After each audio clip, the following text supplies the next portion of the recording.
Bonsoir à tous et merci d'être là. Donc moi ce soir je vais vous parler des vides cosmiques comme sonde cosmologique avec la future mission spatiale Euclide. Alors je pense que pour certains d'entre vous, et peut-être la plupart d'entre vous ce soir, c'est un titre un peu rêveur. Donc moi mon objectif c'est que après cette conférence, vous soyez en mesure de pouvoir expliquer à vos amis ce que c'est qu'un vide cosmique, comment on les utilise pour comprendre notre univers comme sonde cosmologique, et puis je vais vous introduire la future mission spatiale Euclide, et vous verrez que vous deviendrez un centre d'intérêt pour vos amis d'ici un mois. Alors, mon plan, c'est que je suis obligée de vous introduire le modèle standard de la cosmologie, et pour ça, je vais vous parler un petit peu de quelques notions d'échelle de distance. Et puis, je vous présenterai les grands sondages de galaxies et comment on a observé des grandes structures dans l'univers, parmi lesquelles se situent les vides cosmiques, et ces vides cosmiques, on les utilise pour la cosmologie. Donc, je vous présenterai comment on fait, et puis je finirai sur la mission Euclide. Donc, quelques notions d'échelle de distance. Alors en fait, la première chose qu'on peut se poser, c'est que quand on regarde le ciel, les gens voient plein d'objets, et une des premières questions, c'est qu'est-ce que c'est que la cosmologie? Donc je vais essayer de répondre à cette question. Et on peut se dire, bon déjà je peux vous dire, c'est l'infiniment grand, et on peut se dire, il n'y a rien avant 15 milliards de kilomètres. Mais qu'est-ce que c'est que 15 milliards de kilomètres? Alors ici on a la Terre, qui fait à peu près 13 000 km de diamètre, mais en fait la Terre, c'est rien par rapport au Soleil. Donc le Soleil fait 1 400 000 km. Et puis ici on a le système solaire, donc avec les 4 planètes théoriques, Mercure, Vénus, la Terre, Mars, et puis les 4 planètes géantes, Jupiter, Saturne, Uranus et Neptune. Et en fait la taille caractéristique de ce système, de notre système solaire, c'est là où on retrouve nos 15 milliards de kilomètres. Alors, on commence à parler de beaucoup de chiffres avec des kilomètres. Donc en fait, ce que les astronomes utilisent, c'est des heures-lumière ou des années-lumière. Et en partant du principe que la vitesse de la lumière est fixe et qu'elle vaut 300 000 km par seconde. Donc en fait, quand on parle de 15 milliards de kilomètres, c'est 20 heures-lumière, c'est-à-dire que la lumière, à sa vitesse, met 20 heures pour parcourir cette distance de 15 milliards de kilomètres. Donc notre système solaire, en gros, l'échelle de notre système solaire, c'est 20 heures-lumière. Mais notre système solaire, il fait partie il y a un voisinage interstellaire, c'est pas le seul soleil, on a plein d'autres soleils autour de nous, et typiquement notre voisinage interstellaire, c'est 150 années-lumière. Alors, en fait, on est juste un tout petit point, notre soleil dans notre galaxie, et notre galaxie, la taille de notre galaxie typique, c'est 150 000 années-lumière. Et dans notre galaxie, on a à peu près 200 milliards d'étoiles de soleil comme nous. Et le temps qu'on met pour parcourir un bout à l'autre de la galaxie, on met à peu près 250 millions d'années, c'est-à-dire qu'on est à peu près au même point que quand il y avait des dinosaures il y a 250 millions d'années. Alors, la Voie lactée, on peut la voir quand il fait très sombre, quand il n'y a pas de lumière parasite, quand on est en pleine campagne, et en fait, la Voie lactée, c'est un disque, et donc on le voit ici, on appelle ça, c'est comme la traînée de lait. Et en fait, tous les objets qu'on voit ici, ce sont des étoiles, donc des soleils qui font partie de notre galaxie. Et a priori, tous les objets, alors pas complètement, mais disons que les objets qui sont à l'extérieur de ce disque galactique, ce sont plutôt d'autres galaxies. Donc quand on va regarder le ciel extragalactique, on va essayer, effectivement, on va éviter de regarder dans le plan galactique, puisqu'on va être gêné par les autres soleils. Alors, on fait partie du groupe local, et ce groupe local, c'est à peu près une taille typique de 10 millions d'années-lumière. Et la galaxie la plus proche de nous, c'est Andromède, donc c'est M31, qui est située à 2,5 millions d'années-lumière. Alors en fait, je vous ai parlé des années-lumière, mais en fait, en cosmologie, on va utiliser des mégaparsecs, donc c'est presque la même chose. On utilise le parsec, donc en gros, la galaxie la plus proche de nous, elle est située à 0,8 mégaparsec, donc ce qu'il faut retenir, l'ordre de grandeur, c'est qu'elle est située à 1 mégaparsec. Et donc la cosmologie, en fait, on va s'intéresser aux échelles qui sont supérieures à ce mégaparsec. Et puis, la Voie lactée, comme la galaxie d'Andromède, on fait partie du super amas de la Vierge, avec l'amas de la Vierge aussi. Et puis, ici, là, vous voyez, donc on a par exemple la Nikea, donc on commence à avoir des structures. Vous voyez qu'on n'a pas un univers complètement homogène, je vais vous en parler après, mais on commence à voir des structures, même dans l'environnement local, c'est-à-dire assez proche de nous, même si les distances sont très très grandes. Là, on est à 500 millions d'années-lumière, la taille typique. Alors il y a aussi l'équipe de Hélène Courtois à Lyon, ils ont fait le même paysage, mais en utilisant les vitesses propres des galaxies, je vous en parlerai un petit peu plus tard. Et en fait, ce qu'on s'aperçoit, c'est que tout l'environnement local est attiré vers un grand attracteur ici, qui va attirer un petit peu tout le voisinage par ici. Donc la cosmologie, rien avant 15 milliards de kilomètres, vous l'aurez compris, le 15 milliards de kilomètres, c'est la taille typique de notre système solaire. Et donc si on fait de la cosmologie, c'est rien avant 1 mégaparsec, c'est-à-dire 30 millions de milliards de kilomètres. Alors quelle taille a l'univers? Il est énorme. Hein. Dans l'univers observable, d'après Hubble, on aurait 2000 milliards de galaxies, et chaque galaxie contient entre 100 et 200 milliards d'étoiles. Et on a à peu près autant de planètes, évidemment, autour. Donc ça fait beaucoup d'objets. Et en plus, on se déplace à grande vitesse. Donc dans notre système solaire, la Terre tourne à 100 km/h. Dans la galaxie, on se déplace à une vitesse de 850 000 km/h. Dans l'univers local, on se rapproche de la galaxie d'Andromède à une vitesse de 400 000 km/h. Et puis dans l'univers, on se déplace à une vitesse moyenne de 2,3 millions de kilomètres, indépendamment de la vitesse d'expansion. Donc voilà, bon, c'était juste une petite introduction à qu'est-ce que c'est que la cosmologie. Il y a 100 ans, on avait une description de l'univers avec un univers statique, où en fait il n'y avait qu'une seule galaxie qui était nous, quoi. Et aujourd'hui, la description qu'on en a, c'est que notre univers est âgé de 14 milliards d'années, qu'on est actuellement dans une phase d'expansion accélérée, et que la matière ordinaire, c'est-à-dire nous, les chaises, les planètes, les étoiles, c'est que 5% du contenu de l'univers.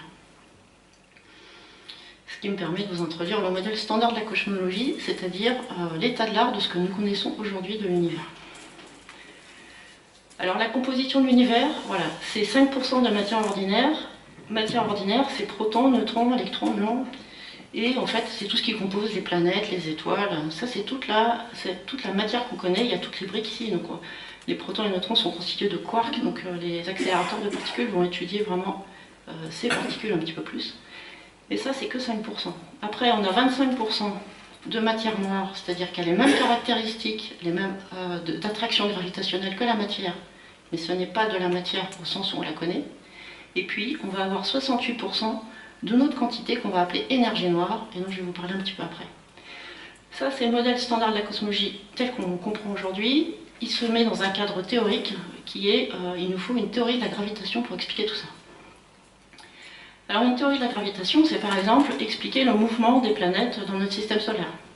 Donc là, on a la théorie de Newton, qu'il a proposée au XVIIe siècle, hein, qui est simplement le fait de dire que la force, si on a un objet M comme la Lune de masse M, il va subir une force par rapport qui est due à la Terre, qui est d'une masse grand M, et simplement ce qu'il faut retenir, c'est que la force est proportionnelle aux masses des deux corps, et inversement proportionnelle au carré de la distance. Et G, c'est la constante gravitationnelle, c'est une constante. Donc, la loi de Newton, enfin les lois de Newton, permettent de prédire parfaitement le comportement de toutes les planètes autour du Soleil, presque. Et ça permet, non seulement ça permet de les décrire, mais ça permet de prédire. Donc c'est comme ça qu'on s'est aperçu qu'il devait y avoir un 9e élément dans notre système solaire.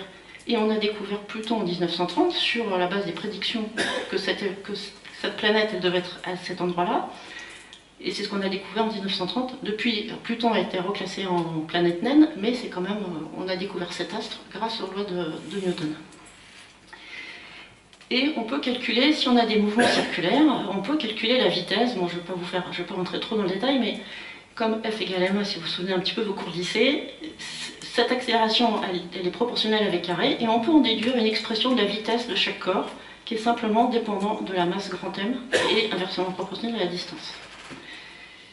Et donc, c'est ce qu'ont fait Fritz Zwicky et Vera Rubin en 1933 et en 1970, où ils ont commencé à regarder dans une galaxie la vitesse des étoiles, qui tournaient autour du centre de la galaxie, et dans un amas de galaxies, la vitesse des galaxies. Et comme on a cette formule, on s'attend à ce qu'il y ait... Donc on suppose qu'on a la masse lumineuse au milieu, et donc comme on est dépendant de la masse, quand on va s'éloigner du centre, on est proportionnel à la masse, donc on va avoir une vitesse de plus en plus grande, et dès qu'on arrive au bord si on suppose que toute la masse de la galaxie est concentrée sur la partie visible de cette... On suppose que c'est que de la masse lumineuse, à ce moment-là, quand on arrive sur le bord de la galaxie ou le bord du amas de galaxie, on s'attend à ce qu'il n'y ait plus de masse, donc du coup on va être inversement proportionnel à la distance et on va avoir une courbe qui va chuter. Ça, c'est la prédiction théorique si on a Newton. Et en fait, les observations, voilà ce qu'elles sont. En fait, on a une courbe, on a la vitesse qui continue, qui est pratiquement constante, quel que soit l'éloignement. Et la seule interprétation, dans le cadre de ces équations, serait de dire qu'on doit avoir une quantité de matière invisible, en fait, qui est bien au-delà de la masse lumineuse, et qui s'étend, donc en fait, on a une sorte de halo de matière noire, qui permet d'expliquer ces données expérimentales. Alors en fait, Fritz Zwicky a été le premier à l'observer en 1933. Et en fait, il était un petit peu particulier, donc on ne l'a pas vraiment pris au sérieux.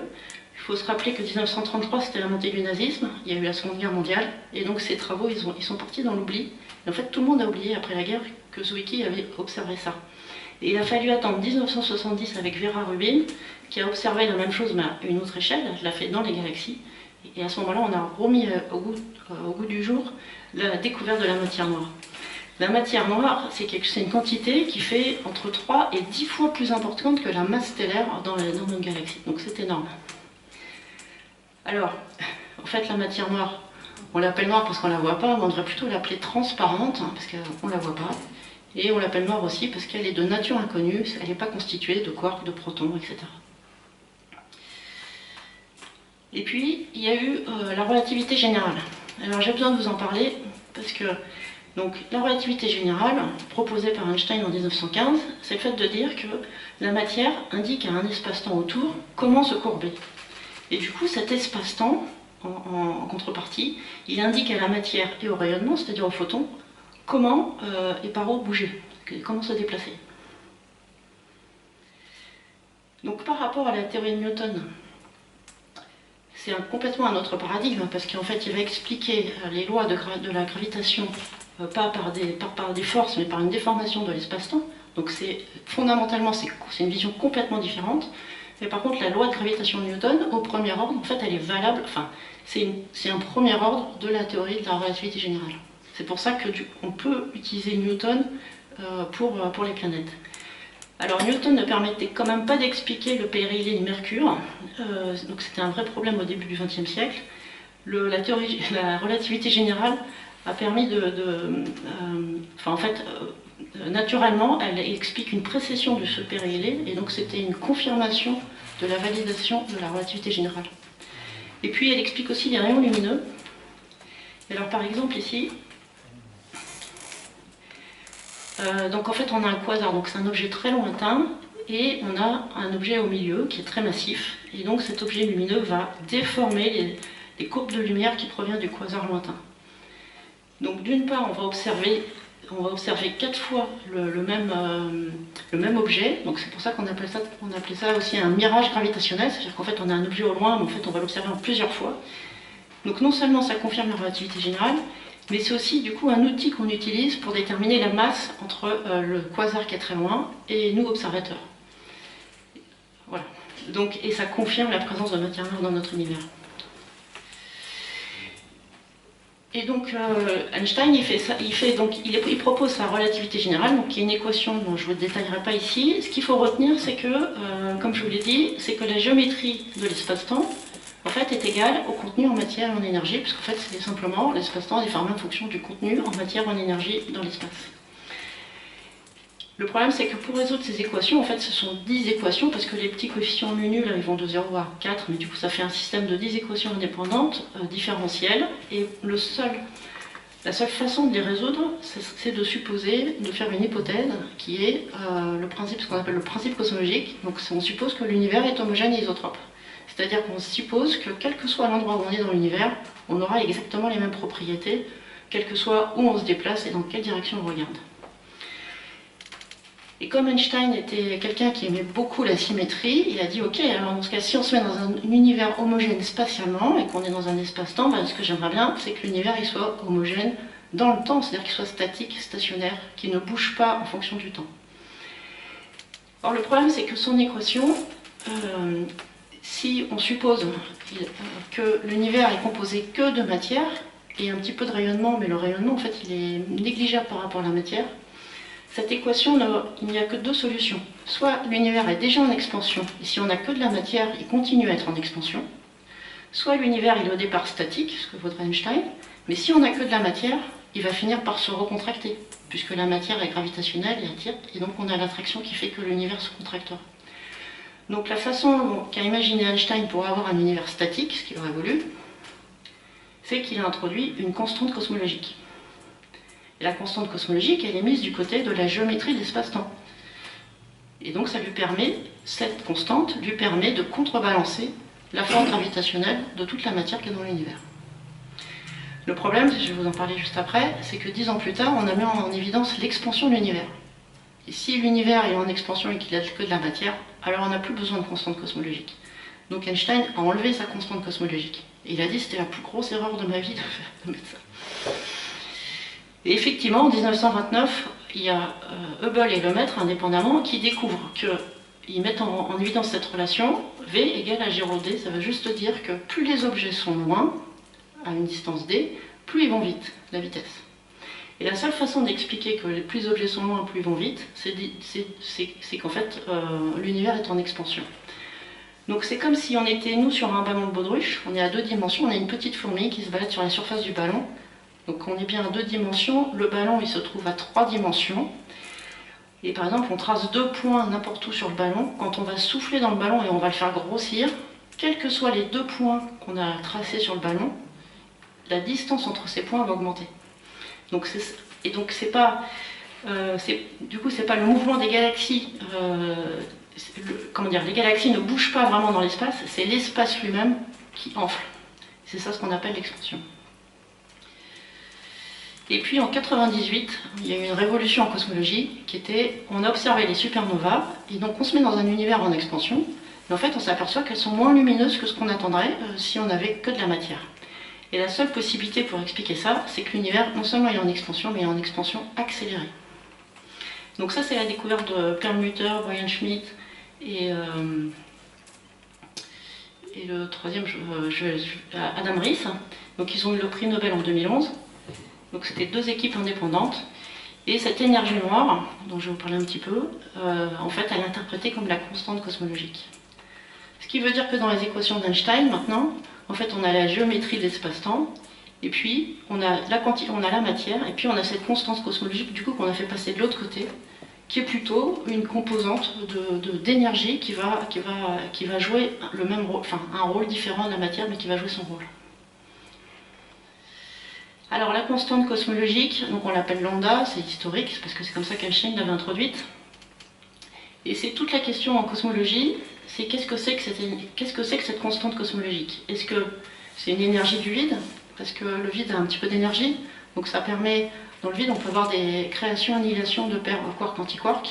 Donc en fait du coup ça fait une énergie, on est capable de calculer avec une certaine approche cette énergie. Le problème c'est qu'elle est de 120 ordres de grandeur, beaucoup plus grande que cette constante cosmologique, donc elle permet pas, on ne peut pas dire cette constante cosmologique c'est l'énergie du vide, ça colle pas. On pourrait dire c'est une constante simplement dans une équation, comme je vous ai montré la constante de gravitation de Newton. En général les constantes en physique elles sont multiplicatives, elles se multiplient, et elles ne sont pas additives. Ici on a plus lambda ou moins lambda. Donc ça pourrait être une constante d'intégration, mais dans ce cas-là, pourquoi est-ce qu'elle vaut une valeur particulière? Donc il y a plein de questions. Il y a plein de théoriciens aussi qui disent oui, mais peut-être qu'en fait c'est pas une constante, c'est peut-être simplement quelque chose qui varie dans le temps. Et dans ce cas-là, il y a beaucoup de modèles qui disent, donc il y a des théoriciens qui font des modèles comme la quintessence, la quintessence, etc., qui vont dire voilà, nous, l'énergie noire, elle valait quelque chose de différent dans le passé. Et puis en fait toutes ces hypothèses, elles se placent dans le cadre de la relativité générale. Et on pourrait se dire que comme Newton était en fait une approximation de la relativité générale, on peut imaginer que la relativité générale, ce soit une approximation d'une théorie plus globale. Et donc il y a des théories comme la gravité DGP, les théories tenseur vecteur scalaire, ce qu'on appelle les théories F de R, où on remplace le petit r, le grand R dans le tenseur de Ricci, le scalaire de Ricci dans les équations d'Einstein par une fonction de R. Et puis en fait on pourrait très bien imaginer qu'on vive non pas dans un espace à 4 dimensions, espace-temps à 4 dimensions, mais peut-être dans un espace à 10 dimensions, il nous faudrait des dimensions supplémentaires, peut-être qu'on a besoin d'un nouveau paradigme cosmologique, peut-être qu'on a affaire à de nouvelles physiques ou à une pesanteur anormale. Et donc en fait, l'objectif de la cosmologie, c'est de comprendre la matière noire, la nature de la matière noire et la nature de l'énergie noire. Alors là aussi, il y a une petite BD où c'est Dark qui dit « Oh, toutes ces étoiles, c'est super beau !» Mais c'est quoi en fait tout noir autour? Et alors il y a son copain qui lui dit « Bah en fait, il y a une partie, c'est de la matière noire. » Mais c'est quoi? On ne sait pas. Et par la partie du noir qui n'est pas de la matière noire, bah, c'est de l'énergie noire, mais on ne sait pas non plus ce que c'est. Alors le modèle standard de la cosmologie, voilà, c'est beaucoup d'ingrédients. C'est une loi de la gravitation, un univers homogène et isotrope dont on a besoin, et puis au niveau des observations, on a la matière ordinaire, de l'énergie noire qui est l'interprétation de l'expansion accélérée, et puis de la matière noire, et puis une courbure, mais on a un univers plat. Et aussi, ce qui nous importe dans la cosmologie, c'est de comprendre l'univers tel qu'il est aujourd'hui, mais aussi son évolution, c'est-à-dire qu'est-ce qu'il était dans le passé, et qu'est-ce qu'il va devenir dans l'avenir. C'est ça qui nous intéresse. Et donc ici, on a une représentation de l'histoire de l'univers qui a commencé avec un Big Bang, parce que je vous ai dit, la solution, si on n'a pas un univers statique, on a un univers en expansion, bah, il nous faut au départ une explication de l'expansion. Donc ici, on a la période de l'inflation qui dure très très peu de temps, mais qui permet à l'univers de grandir immensément. Puis on a le fond diffus cosmologique, et puis on a la formation, donc ça c'est l'ère du rayonnement, c'est-à-dire on est dominé par les photons, par l'énergie des photons. Puis on a l'ère de la matière, donc les structures commencent à se former, et on a les premières galaxies qui arrivent. Et aujourd'hui, on est dans l'ère de l'énergie noire, c'est-à-dire qu'on est dominé par cette accélération de l'expansion. Et en cosmologie, il y a en gros, trois sortes de sondes. Il y a les observations du fond diffus cosmologique, par exemple avec la mission Planck, dont vous avez entendu parler. Il y a Simons Observatory et Lightbird dans le futur. Mais on peut aussi utiliser les supernovas pour observer cette accélération de l'expansion. Et enfin, on peut utiliser les sondages de galaxies, et du coup on peut remonter beaucoup plus loin dans l'histoire de l'univers. Quand on regarde les supernovas, en fait on a la contrainte des supernovas. Donc ici, oméga lambda, c'est ce qu'on appelle l'énergie noire. Oméga m, c'est la densité de matière dans l'univers. Et donc les supernovas, on voit que la position la plus probable, c'est 68% d'énergie noire et 32% de matière totale, c'est matière noire plus matière ordinaire. Et ce qui est intéressant, c'est que quand on utilise les données du CMB, les contraintes ne sont pas exactement les mêmes, mais on converge vers le même point. Et quand on utilise les grandes structures de l'univers, on converge à nouveau vers ce même point. Donc c'est pour ça que ce modèle qu'on va appeler lambda CDM pour Cold Dark Matter, matière noire lambda, on appelle ça aussi le modèle de convergence, parce que quelles que soient les observations qu'on fait dans l'univers, on arrive toujours sur cette même description, mais qu'on ne comprend pas. Alors l'avenir, évidemment, de notre univers, c'est que si on a une constante cosmologique, on va finir en expansion pour l'infini. Si on n'avait plus que de la matière, on aurait peut-être fini en Big Crunch. On peut aussi avoir des modèles d'univers où l'univers est en rebond, donc il va s'étendre, il va se recontracter, etc. par des phases successives. Voilà, donc maintenant je vais un petit peu changer de sujet, je vais passer au grand sondage des galaxies, c'est-à-dire d'un point de vue observationnel, alors c'est plutôt mon métier. J'utilise les données des grands sondages de galaxies pour en extraire des informations sur notre univers. Alors, on a commencé au XVIIe siècle par Galilée qui a fait sa lunette. En fait, c'est un ensemble de lentilles, ça permet d'observer le ciel. Et puis rapidement, on est arrivé au télescope. Donc les télescopes, c'est plutôt un ensemble de miroirs, et ça permet d'avoir des objets plus compacts pour regarder plus loin. Donc ici, par exemple, on a le Canada-France-Hawaii Télescope, le CFHT. Donc on est situé à 4200 mètres d'altitude, parce qu'on essaye de s'affranchir d'une partie de l'atmosphère. Et puis ici, voilà, et donc là on a un télescope de 3,6 mètres. Et puis ici, c'est un futur, bon, je ne travaille pas dessus, mais je trouve que c'est quand même impressionnant. Voilà, on a ici la taille d'une voiture, je ne sais pas si vous voyez. Et donc c'est un télescope de plus de 30 mètres. Voilà. Alors 2024, C'est un peu plus tard, mais enfin, en tout cas, l'ILT est en route. Donc le sondage de galaxies, en fait, quand on va observer le ciel, on va observer, voilà, on peut tous se mettre dans notre jardin et regarder les étoiles et les galaxies. Et la question, c'est, mais ces objets, ils sont à quelle distance? Et ça, c'est très compliqué, parce qu'en fait, on a simplement une vision projetée de tout notre univers sur un plan. Et donc, il y a une façon d'obtenir une vision 3 dimensions de notre univers, c'est d'utiliser ce qu'on appelle la spectroscopie. Alors la spectroscopie, c'est qu'en fait, on va observer un spectre de galaxies, par exemple celui-ci. En fait, il émet certaines raies caractéristiques. Et en fait, plus l'objet est loin, plus dû à l'expansion, en fait, ces raies sont décalées vers le rouge. Donc c'est ce qu'on appelle le décalage vers le rouge. Et ce décalage, donc simplement on fait un rapport, on fait la différence relative d'une longueur d'onde d'une raie particulière, par exemple. Et ça nous donne ce qu'on appelle le Z, le redshift. Et ça nous donne en fait un estimateur de la distance de l'objet. Et avec une approche spectroscopique comme ça, avec les spectres, on a une précision au pour 1000 sur cette distance Z. Alors Z, sur redshift, c'est pas vraiment une distance, c'est un décalage vers le rouge. Alors par exemple, ici je vous montre le télescope de 2,50 m du Sloan Digital Sky Survey qui a fonctionné depuis, donc le SDSS c'était depuis 2005. Il y a eu différentes phases de programmation. La dernière en date c'était la phase 4 avec le programme IBOS qui a fonctionné jusqu'en 2019. Ce programme a permis d'observer 1 million de galaxies. Donc ici, c'est une image en fait de SDSS phase 2, parce que ça va pas très loin redshift, là on va s'arrêter à Z égale 0,2. IBOS a permis d'observer jusqu'à Z égale 3. Mais par contre, ce qu'on peut voir ici, c'est que, on suppose que l'univers est homogène isotrope, mais en fait, on voit que c'est pas le cas. Il y a des structures dans cet univers. Alors ces structures, du coup, on va avoir des amas de galaxies qui sont des nœuds, on va avoir des filaments, et puis on peut voir qu'il y a des régions qui sont plus vides que d'autres, et qui pourront, ce qu'on peut appeler des vides cosmiques. Donc là, il y a plusieurs techniques pour faire de la spectroscopie. Il y en a une, c'est la spectroscopie multi-objet. Alors par exemple, on fait une photométrie, là, et puis on va sélectionner des objets, donc je ne vais pas rentrer dans le détail, mais on a une certaine façon de sélectionner des objets qui vont potentiellement nous intéresser. Donc on les repère dans le ciel. Et puis on prend une plaque, vous voyez la taille de la plaque. Hop, elle fait à peu près 80 cm. On la positionne sur notre champ de vue et on fait plein de petits trous sur les endroits qu'on veut observer dans le ciel, c'est-à-dire telle ou telle galaxie. Et puis, voilà, on a plein de petits trous, donc là il y a 1000 trous. Et puis sur chaque trou, on connecte une fibre optique.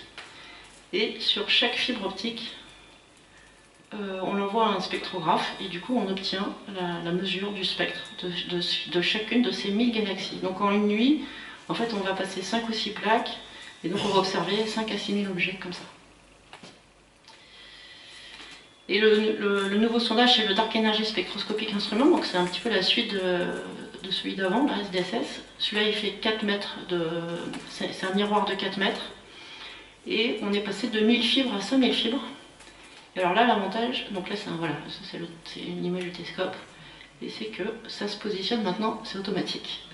Et donc on gagne beaucoup de temps. Et puis on évite aussi de faire des trous dans les plaques. Donc voilà. Donc tout ça pour vous dire que finalement, avec tous ces sondages, donc il y a tout un historique, hein, les grands sondages de galaxies ont commencé dans les années 2000. Et en fait, depuis 2010-2012, on a commencé à révolutionner le nombre d'objets qu'on observe. C'est-à-dire qu'on est passé de 100 000 à 1 million, ce qui est énorme. Et ce qu'on voit, voilà, c'est ça, ce sont des filaments de matière, des nœuds, et puis des régions vides, des vides.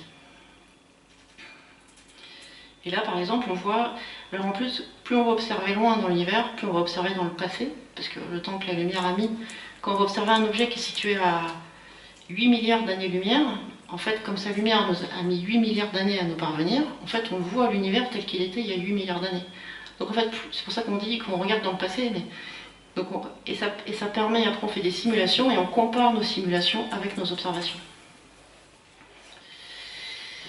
Donc maintenant je vais vous introduire vraiment le cœur du sujet, c'est comment on utilise ces vides cosmiques pour faire de la cosmologie. Alors qu'est-ce qu'un vide cosmique? Donc en fait c'est un endroit bien vide.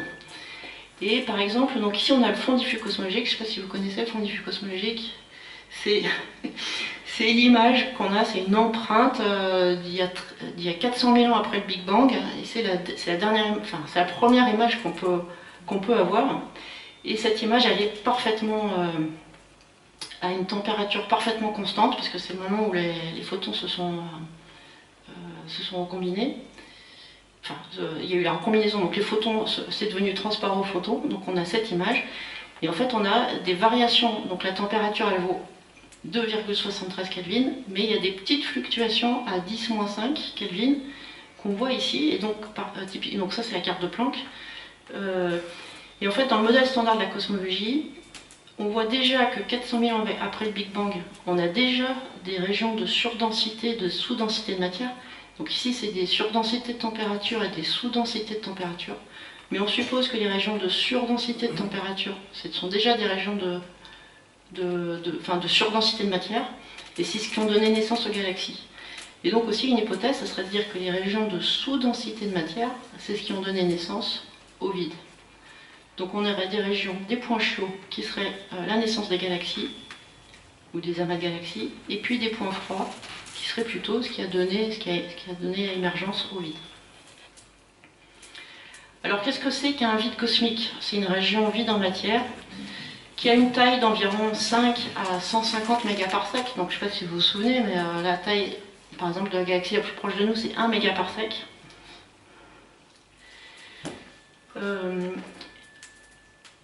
Donc ce sont des objets assez grands, il y a des objets encore plus grands. Et ce qui est intéressant, c'est qu'en fait la densité au centre de ces vides, elle est de l'ordre de 1/10 de la densité moyenne de l'univers. Donc en fait ce ne sont pas des vides où il n'y a rien dedans, ce sont des vides où il y a des galaxies, je vais vous expliquer pourquoi. On peut définir les vides de différentes manières, mais globalement, un vide cosmique, c'est simplement une région de l'univers où il y a une densité plus faible que la densité moyenne de l'univers. Les vides sont séparés, enfin, où séparent les amas de galaxies et les filaments, hein, donc en fait on va vraiment définir une structuration dans l'univers. Et quand même on est dominé aujourd'hui, notre univers, c'est 80% des vides, notre univers est composé de 80% de vides en volume, quoi. Alors comment on définit un vide? En fait il y a plusieurs définitions, il y en a une qui est utilisée ici, qui est simplement, donc on a ici un ensemble de galaxies qui est relevé par un relevé de galaxies, donc voilà. Alors, il faut imaginer qu'on est en 3D, là c'est une projection sur 2D, mais on est en 3D, on a la position, mais on peut le faire aussi en 2D. Donc ici, pour l'illustration, je l'ai fait en 2D, on va faire un pavage, donc c'est un outil mathématique, où simplement, on va définir des régions de l'espace, à partir desquelles, par exemple, tous les points qui sont dans le vert, là, fluo, ce sont tous les points qui sont plus proches de la galaxie qui est dans le vert fluo que de n'importe quelle autre galaxie. Donc en fait, on va séparer comme ça l'espace, en fonction de chaque point, s'il est plus proche d'une galaxie que d'une autre, on va le faire appartenir à une cellule. Donc on va définir plein de cellules. Comme chaque cellule n'a qu'une galaxie par définition, du coup on est capable de définir une densité, qui est simplement l'inverse du volume, parce qu'on n'a qu'une galaxie sur ce volume. Et puis on va faire un petit jeu on va essayer de merger les cellules qui ont des densités proches, mais qui sont assez vides, et ça va permettre de définir des gros vides, parce que sinon on ne peut pas définir simplement un vide avec une galaxie qui serait... Donc là on va définir des régions vides grâce à ces transformés. Et puis ici, voilà, donc ici nous obtenons ce qu'on appelle le profil du vide. Donc par exemple, donc là on a le centre du vide, ce vide a un rayon moyen qu'on appelle RV. Et ici, ici, là c'est le centre du vide, et puis plus on va en X, là on va s'éloigner du centre du vide, et ici c'est la densité de matière. Donc on voit qu'au centre du vide on a une densité très faible, et puis à un moment on va arriver ici à ce qu'on appelle RV égale 1, c'est simplement au bord du vide, on a une densité plus grande, donc en fait on a un mur Et donc effectivement, sur le bord du vide, on a une densité plus grande que la densité moyenne de l'univers. Et puis après, plus on s'éloigne, plus on revient sur la densité moyenne du vide. Alors en fait, il existe de nombreuses définitions de vide cosmique. Moi, je vous en ai donné une. Et il n'y a pas de bonne ou de mauvaise définition. En fait, ça dépend de ce qu'on va vouloir faire avec ces vides cosmiques pour faire de la cosmologie. Donc moi, je vais vous présenter quelques tests qu'on peut faire. Qui est par exemple, le premier, c'est le test qu'on appelle d'Alcock-Pazinski. Donc, une des principales difficultés en cosmologie, c'est que comme on observe les objets avec un angle et un redshift, en fait, on n'a pas directement une distance. Et pour mesurer une distance, on est obligé de mettre un modèle cosmologique, c'est-à-dire, on dit ben, notre univers il est fait de 30% de matière et 70% d'énergie noire. Et à ce moment-là, si par exemple on fait cet exercice pour un objet qui est situé à z égale 1, on obtient que, par exemple, notre objet, il est situé à 6 milliards d'années. Donc un objet qui est situé à z égale 1, il est situé à 6 milliards d'années de nous. Si maintenant on était dans un univers fait que de matière, en fait cet objet il serait situé qu'à 3 milliards d'années. Donc en fait cette distance elle dépend vraiment du modèle cosmologique dont on input. Et si l'univers était composé que d'énergie noire, alors cet objet il serait situé à 28 milliards d'années. Donc en fait vous voyez que c'est important quand on fait la conversion redshift-distance, en fait on a besoin de ce modèle cosmologique. Et du coup, mais c'est quoi le bon modèle cosmologique? Et c'était l'idée d'Alcock-Pazinski, c'était de dire, ben, autant utiliser ce test pour en déduire le modèle cosmologique. Donc son idée, c'est de dire, enfin leur idée, donc ça a été proposé en 1979, c'était de dire, voilà, on a dans l'espace réel, on a un objet qu'on suppose sphérique, c'est-à-dire qu'on sait par définition qu'il est forcément sphérique. S'il est sphérique, ça veut dire que ses coordonnées, ses dimensions longitudinales et transverses sont les mêmes. Et puis, en fait, moi je ne l'observe pas dans la vraie vie, je l'observe en espace qu'on appelle observable, c'est-à-dire avec des angles et puis un redshift. Mais en fait, et moi ce que je veux, c'est que ces coordonnées angulaires et redshift, je veux les convertir en distance. Donc je le fais, et je mets une cosmologie. Si j'ai la vraie cosmologie, si j'ai supposé que c'était la bonne cosmologie, alors je dois retrouver mon objet sphérique. Et si j'ai pas mis la bonne cosmologie, parce qu'en fait je ne la connais pas la vraie cosmologie, dans ce cas-là, ce que je sais, c'est que mon objet reconstruit ne sera pas sphérique. Donc en fait, je peux utiliser le fait que je veux retrouver un objet sphérique pour retrouver la vraie cosmologie. C'est le test d'Alcock-Pazinski. Donc bon, ça c'est l'expression un peu plus mathématique de ce test. Et du coup, il y a Barbara Hayden qui en 1995 a dit ah ben, on pourrait utiliser les vides cosmiques pour appliquer ce test. Le problème c'est qu'en 1995, les sondages, ils relevaient, c'était pas 1 million de galaxies, mais c'était quelques milliers de galaxies. Et donc les vides, ils n'étaient pas très bien définis. Donc déjà, il avait très peu de vide, donc c'était difficile. Et puis aussi, un vide, en fait, il n'y a aucune raison qu'il soit sphérique. Parce que dans la façon dont je vous ai décrit mon algorithme, enfin l'algorithme que nous utilisons, en fait, il n'y a rien qui suppose que le vide soit sphérique. Et heureusement, enfin. Et en fait, en pratique, les vides ne sont absolument pas sphériques, ils ont n'importe quelle forme, puisqu'en fait, on fait un agglomérat de plusieurs cellules qui permettent, et à un moment, on va s'arrêter quand le bord du vide devient supérieur à une certaine densité. Donc, comment appliquer le test d'Alcock-Pazinski? Et voilà, il y a une astuce qui a été proposée en 2012 par Lavro et Van Delt, qui est de dire, maintenant, on entre dans l'ère des grands sondages de galaxies avec plein de données.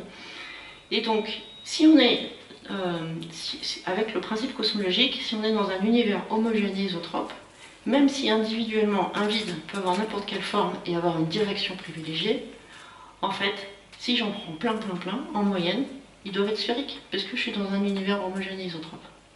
Donc c'est une approche statistique, et effectivement, on peut du coup l'appliquer au vide.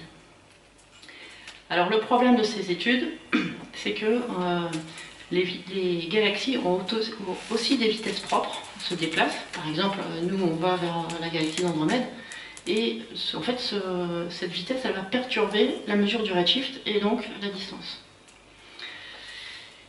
Mais c'est quelque chose qu'on peut aussi utiliser pour en déduire la cosmologie. Donc l'idée c'est de dire que le redshift, en fait, il se compose de deux contributions.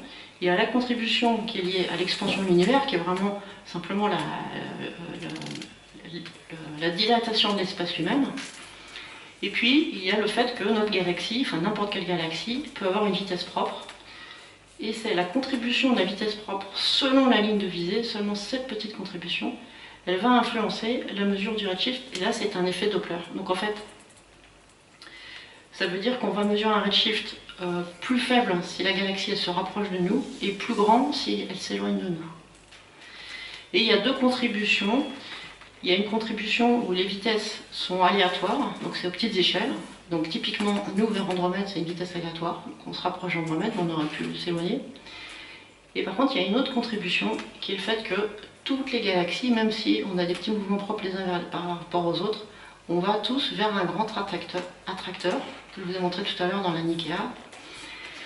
Et ça, c'est une vitesse cohérente. Et en fait, ici, quand on voit ici cette structure-là, qui est plus intense que les autres, c'est pas simplement qu'il y a plus de galaxies ici, c'est qu'en fait, il y a un grand attracteur et que toutes les galaxies qui sont au-delà de ce mur, en fait, elles sont attirées par ici, et donc du coup, leur redshift est un peu plus petit, donc en fait, du coup, on le mesure plus bas.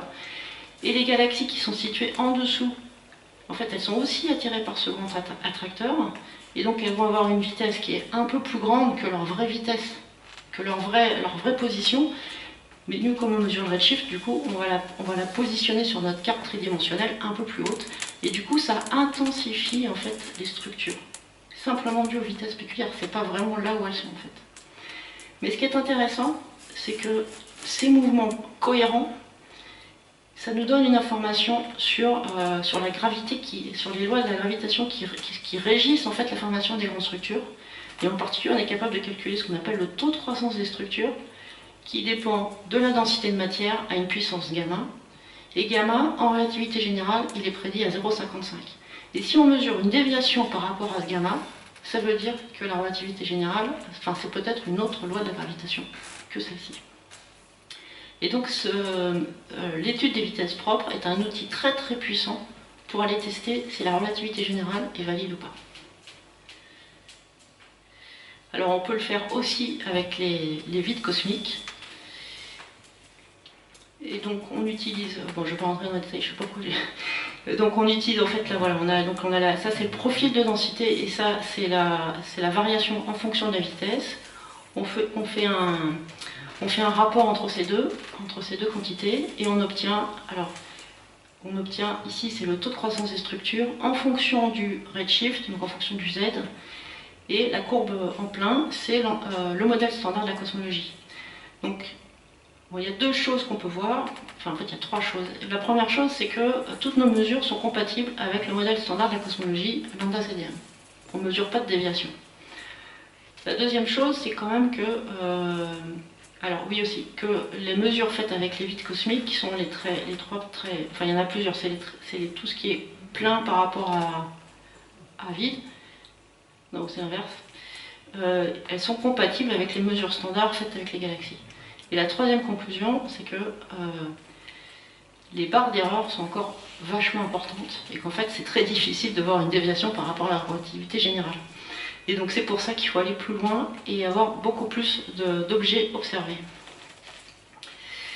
Alors il y a une troisième possibilité pour... en fait il y a plein de possibilités, hein. On peut utiliser les vides pour faire plein de choses. Il y en a aussi, comme les vides on suppose qu'ils proviennent des régions sous-denses du CMB, on peut aussi étudier leur corrélation croisée, en sachant qu'en fait les photons qui nous proviennent du CMB, c'est comme ceux qui nous proviennent d'un quasar, c'est-à-dire qu'avec les effets de gravité, les photons ils se déplacent plus en ligne droite, ils sont aussi déformés par les grandes structures de l'univers, et donc ils vont être déformés par des grandes masses, mais aussi par des grands vides, puisque ça fait l'inverse en fait. Et donc on est capable, et donc ce qui est intéressant, c'est de voir ces effets.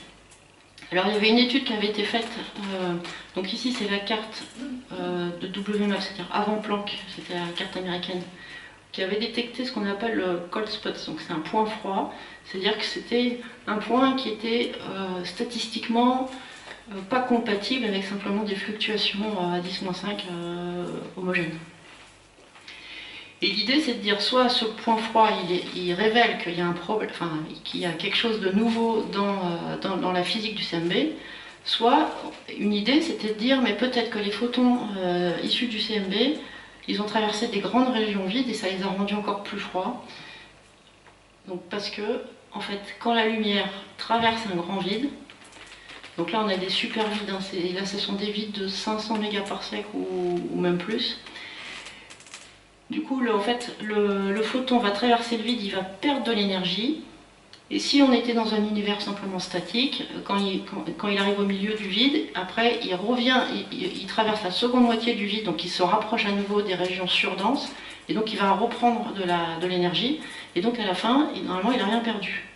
Mais si on est dans un univers en expansion, bah, quand il arrive au milieu du vide, l'univers en expansion, donc en fait il y a plus de distance à parcourir pour faire la seconde moitié du vide, et du coup le bilan énergétique n'est pas nul. Et on peut utiliser ça pour voir si ça correspond à l'anomalie du point froid de l'univers. La conclusion, c'était que c'est pas pour l'instant concluant. Et puis voilà, donc on peut utiliser plein de choses. Et finalement, la nouvelle génération des sondages de galaxies qui vont permettre, non seulement pour les vides, mais aussi pour les galaxies, de pouvoir apporter des réponses sur quelle est la nature de l'énergie noire, de la matière noire, etc. Ça va être la mission Euclide. Donc je vais vous en dire quelques mots.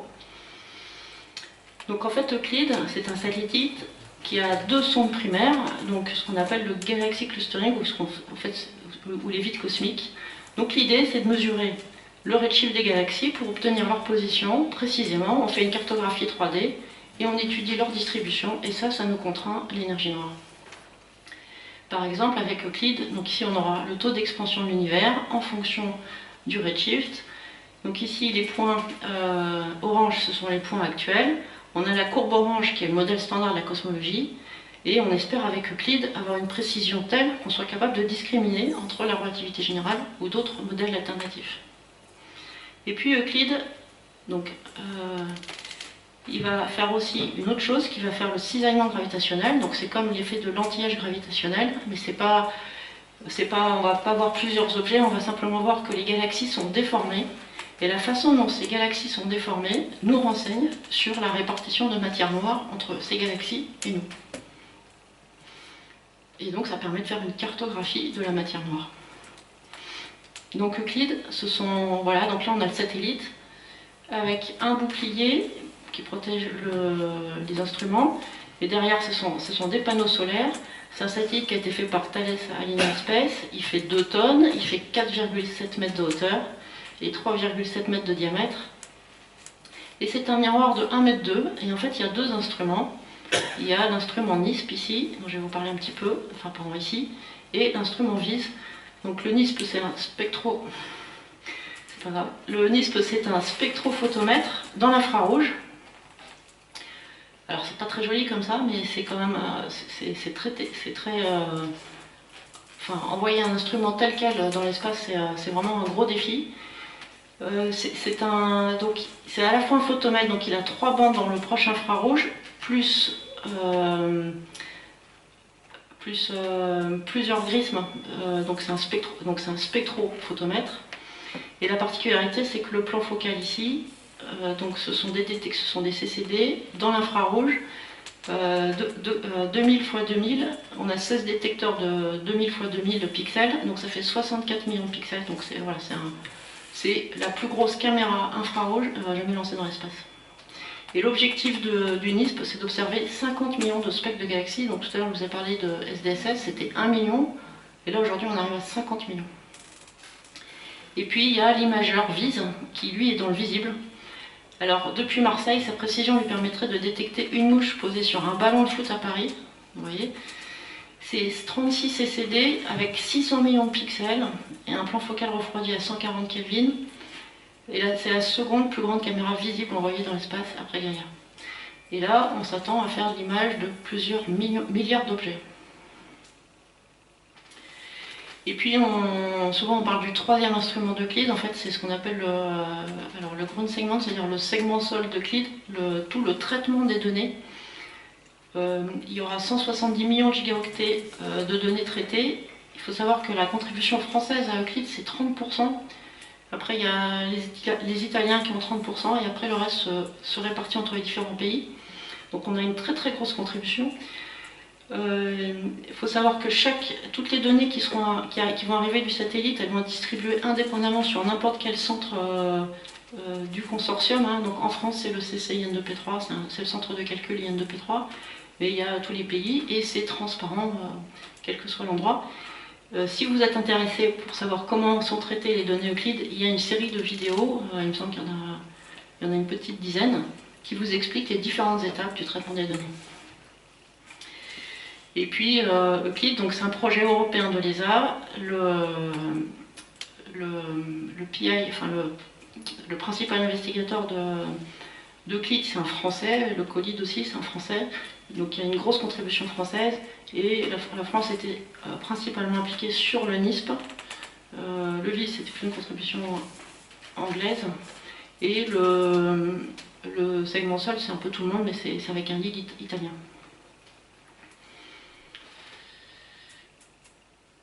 Et voilà, donc le champ de vue qu'on va avoir avec Euclid, pour vous montrer en comparaison, ici on a Hubble et JWST, et Euclid, voilà, on a un champ de vue de 0,5 degrés carrés. Par contre, donc c'est à peu près le champ de vue de la Lune. Par contre, on observera chaque champ qu'une seule fois, donc on va faire un scan. Et donc au total, on va observer 15 000 degrés carrés sur 6 ans. Donc là, il y a une petite animation qui vous montre quelles sont les régions qui vont être observées tout au long des 6 années d'observation d'Euclid.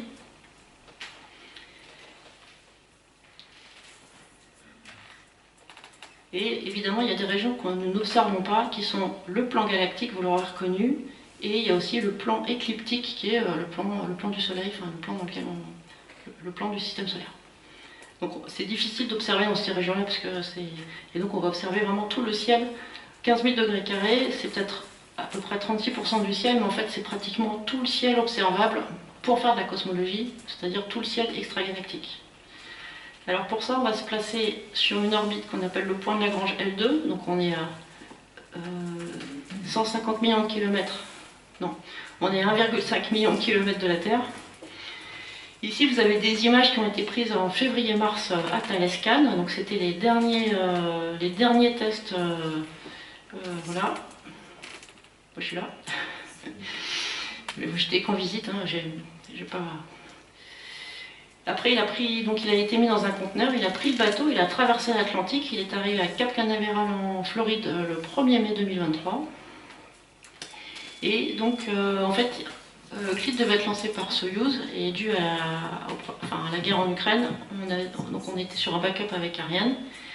Et il y a eu des négociations pour qu'on soit lancé assez rapidement, parce qu'en fait, tous les instruments étaient prêts, avaient été livrés, etc.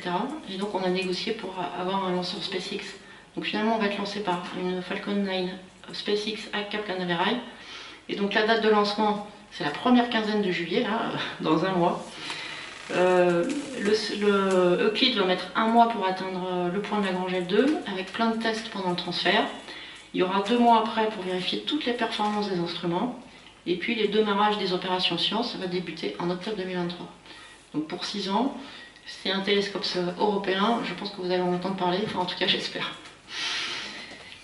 Donc voilà, donc la mission spatiale Euclid, c'est 50 millions de spectres, donc on passe à une nouvelle génération de sondages, avec des images de plusieurs milliards d'objets, et avec 50 millions de galaxies, on s'attend à peu près à 800 000 vides cosmiques, donc on va atteindre aussi j'espère une cosmologie de précision avec ces objets.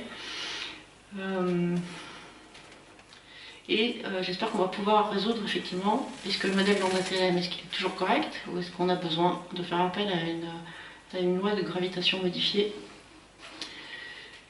Et au-delà des 2 sondes primaires d'Euclid, en fait, il y a tout un ensemble d'autres études qu'on peut faire. On peut étudier les amas galaxies, qui sont aussi très contraignants pour le modèle cosmologique. On peut faire la corrélation avec le fond diffus cosmologique. On peut faire du lentillage fort. Il y a beaucoup de théories. Mais on peut faire aussi ce qu'on appelle la legacy science, c'est-à-dire ce qui est un peu moins cosmologique, mais plus sur la compréhension, l'évolution des galaxies, le système solaire, les exoplanètes, l'univers primordial, la Voie lactée, etc. Voilà, donc j'arrive à ma conclusion. Donc l'univers semble bien décrit par le modèle standard de la cosmologie, mais il demeure qu'on n'en comprend que 5%. Et d'un point de vue observationnel, on rentre vraiment dans une ère de précision, avec des sondages qui permettent d'observer de plus en plus d'objets. Et donc là, on va arriver au pourcent, donc c'est ce qu'il nous faut. Même il faut qu'on arrive en dessous du pourcent pour pouvoir discriminer les modèles. Mais en tout cas, voilà, là on va avoir plein de belles choses devant nous. Et les vides cosmiques sont des objets très prometteurs pour toutes ces analyses pour toutes ces analyses cosmologiques. Le lancement, c'est dans moins d'un mois, enfin, dans un mois. Et voilà, j'espère que vous allez en profiter. Merci beaucoup.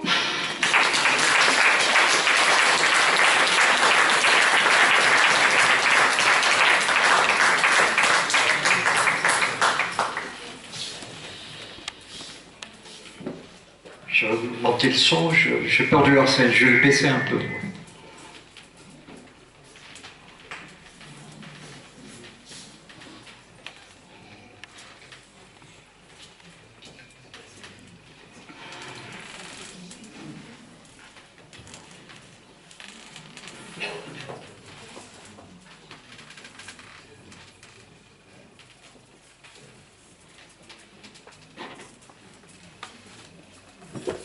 Voilà.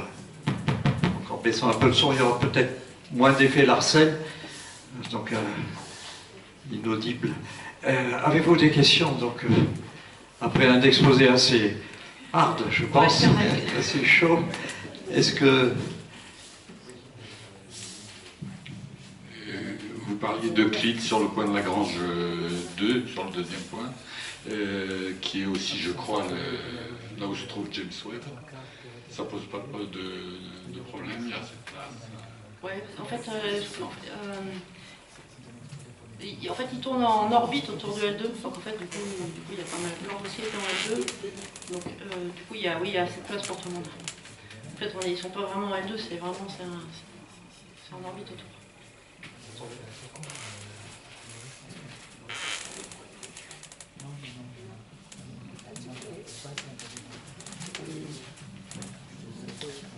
Merci Madame pour votre exposé très intéressant.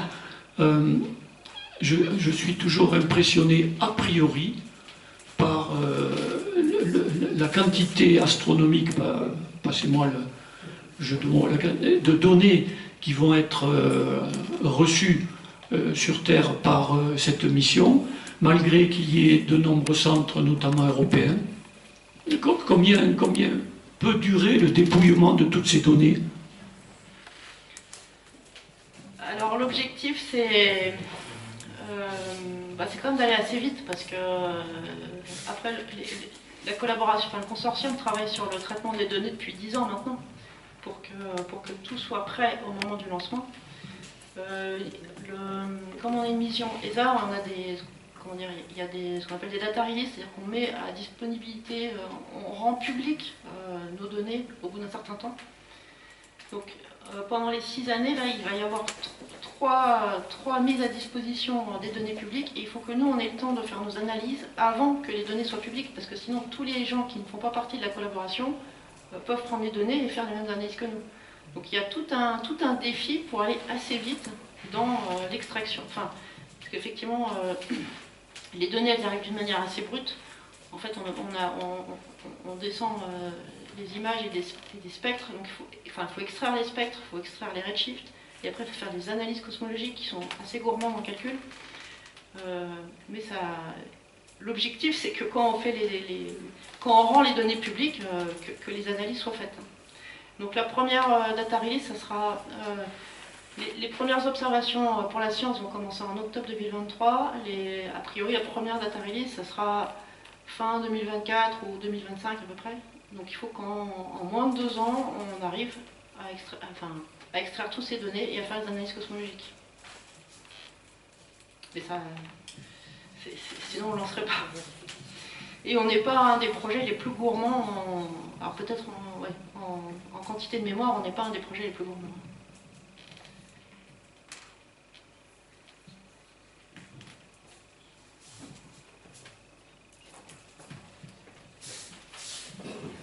Merci pour votre exposé très intéressant. Je voulais savoir concrètement, est-ce que vous avez un objectif pour nous, néophytes, de recherche, ce lancement d'Euclide?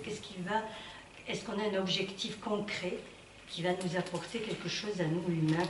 Alors, par exemple, ce que je peux Voilà, Ce que je peux, concrètement. alors c'est de la recherche fondamentale, hein, donc il n'y a pas d'échéance. La seule Oui, d'échéance, échéance, d'accord. c'est d'accroître notre connaissance globale du monde qui nous entoure. Après, il y a des échéances, il va y avoir des répercussions, parce que par exemple, sans la relativité générale, où j'imagine que ça vous parle de très loin, la relativité générale. Voilà, c'est ça. Alors. La relativité générale, si Einstein n'avait pas proposé, aujourd'hui les GPS ne vous permettraient d'avoir qu'une précision à 10 mètres avec les Newton. La relativité générale vous permet d'avoir une précision au centimètre, parce que les corrections qui sont nécessaires sont à cette échelle-là. Donc un GPS, voilà, un GPS, si vous n'avez pas les corrections de la relativité générale, il ne vous servirait pas à grand-chose. Donc typiquement, voilà, donc c'est ça qui est important, c'est d'aller tester. Si la relativité générale est encore valide à des échelles encore plus petites, hein, ou à des échelles plus grandes, mais c'est globalement, c'est simplement accroître notre connaissance du monde qui nous entoure et vers quoi on va. Quoi. Et est-ce qu'on pourrait espérer, enfin par rapport à ce qu'avait supposé Einstein pour les trous de verre, pour un jour pouvoir aller, pas dans les milliards de galaxies bien sûr, mais est-ce qu'on pourrait se déplacer dans certaines galaxies proches de la nôtre? Alors là, je suis incapable de vous répondre. On ne sait pas. Non. Ce qui est sûr, c'est que si on se déplace avec aujourd'hui la technologie qu'on connaît, il nous faut beaucoup plus que la vitesse du photon. Oui, ça, pour, voilà. doute. Et donc, ça met... Mais est-ce qu'on espère trouver des matières qui nous permettent justement qu'on pourrait utiliser pour pouvoir accentuer la vitesse pour pouvoir se déplacer, nous? Après, il y a plein d'études qui sont faites sur les trous noirs et sur la compréhension des trous noirs, qu'on peut faire aussi avec les ondes gravitationnelles, par exemple. Mais par rapport au vide, vous voyez? Mais non, par rapport au vide, non. D'accord, pas de souci.